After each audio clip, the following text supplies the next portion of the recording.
বন্ধুরা, সহজ রেসিপির আরও একটি নতুন পর্বে তোমাদের প্রত্যেককে স্বাগত জানাই। আজকের এই ভিডিওটার মাধ্যমে আমি তোমাদের সঙ্গে শেয়ার করতে চলেছি মাশরুমের পকোড়া রেসিপি। মাশরুমের আরও 2-3 রকমের রেসিপি তোমাদের সঙ্গে শেয়ার করেছি, আজকে শেয়ার করতে চলেছি মাশরুম পকোড়া রেসিপি। রেসিপিটা সম্পূর্ণভাবে দেখতে থাকো। মাশরুম নিয়ে নিয়েছি, এর পকোড়া করার জন্য এই ওপরের খোলাটা ছাড়িয়ে ফেলে দেব। এভাবে খোলাটা ছাড়িয়ে নেব, নিয়ে খালি 2 টুকরো করে নেব, আর কিছু করব না। সবগুলোকেই বেছে নিচ্ছি। ওগুলো বেছে নেওয়া হয়ে গেছে, এবার ধুয়ে নিচ্ছি। দিয়ে দিচ্ছি স্বাদ মতো নুন, 1 চামচ হলুদ গুঁড়ো, 1 চামচ লঙ্কার গুঁড়ো, 1 চামচ কাশ্মীরি লঙ্কার গুঁড়ো আর 1 চামচ জিরে গুঁড়ো।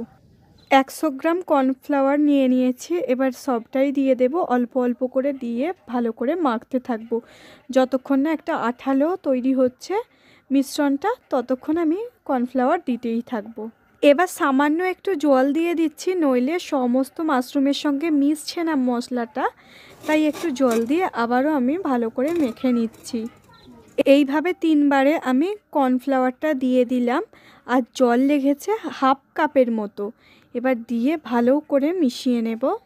এটা 5 মিনিটের মতো রেস্টে রাখবো, 15 মিনিট রাখলে আরও ভালো হয়। এবার আমি কড়াইয়ে তেল দিয়ে দিচ্ছি, রিফাইন তেল, ভালো করে গরম করে নেব। যতক্ষণ না তেল গরম হচ্ছে ততক্ষণ এটা রেস্টে থাক। তেল ভালো করে গরম হয়ে গেছে, এবার মাশরুমগুলোকে ছেড়ে দিচ্ছি একটা একটা করে, দিয়ে পকোড়াটা ভালো করে ভেজে নেব লাল লাল করে। চাইলে তোমরা আদা রসুন বাটাও দিতে পারো, আমি আজকে আর দিলাম না, যেহেতু আমি রাত্রিরে করছি, আবার বাটাবাটির ঝামেলা করা, তাই জন্য দিলাম না। এতেও দারুণ হবে। ভালো করে উল্টে পাল্টে পকোড়াগুলো ভেজে নিচ্ছি। এইভাবে পকোড়া করলে দেখবে চিকেন পকোড়ার স্বাদকেও হার মানাবে।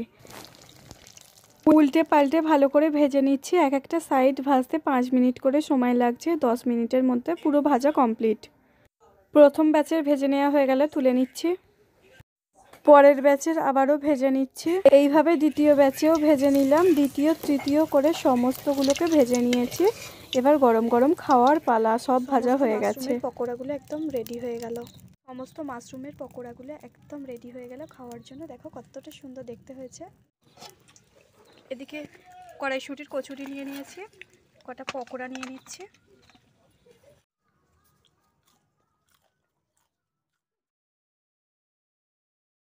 আজকের এই রেসিপি কেমন লাগলো কমেন্ট সেকশানে জানাও। ভিডিও ভালো লাগলে লাইক করবে, চ্যানেলে নতুন বন্ধু হয়ে থাকলে চ্যানেলটাকে সাবস্ক্রাইব করবে, বন্ধু বান্ধবী সবার মাঝে ভিডিওটা শেয়ার করবে। যারা এই রকম রেসিপি দেখতে পছন্দ করে তাদের মাঝে অবশ্যই শেয়ার করো।